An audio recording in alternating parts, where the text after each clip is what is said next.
πιο πάνω από τις καλύβες του Σταυρό Τάκης, δεν το ξέρετε. Εκεί στάλσαν τα πρόβατα πίσω που ήταν τα ράκια τα μεγάλα, του λένε στο στάλο του Κρούτα. Ο στάλος του Κρούτα πήρε την ονομασία από τις κλέφτες της Εκραίη. Τον έλεγαν τον ένα από αυτούς Κρούτα, δηλαδή παρατσούκ. Τσεκούρας δεν ήταν παρατσούκ.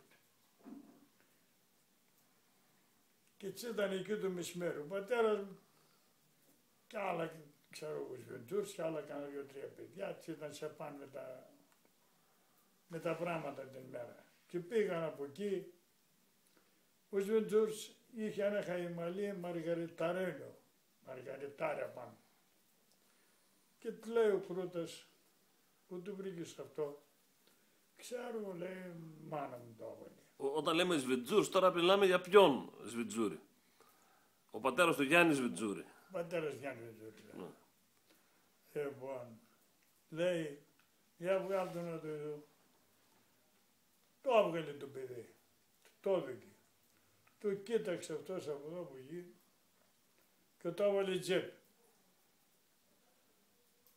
Ο Θήμιο Τσεκούρας που είχε στημένο τον γκρά στον άλλο του, το πήρε τον γκρά και έβαλε ένα φυσίγγι μέσα και τραβήθηκε παρέγια. Και του λέει, Κρούτα, δώσει του χαϊμαλί στο παιδί, του είπε, γιατί φαίνεται, του λέει, ότι ήρθε η ώρα να σκοτωθούν οι μοναχοί μας. Μα του λέει, γιατί, δώσ' του χαϊμαλί στο παιδί, του είπε. Και άδωκε του χαϊμαλί ο Κρούτας στο παιδί και έφυγαν τα παιδιά. Και γι' αυτό πήρε την ονομασία, ήταν η ονομασία, κύριε ονομασία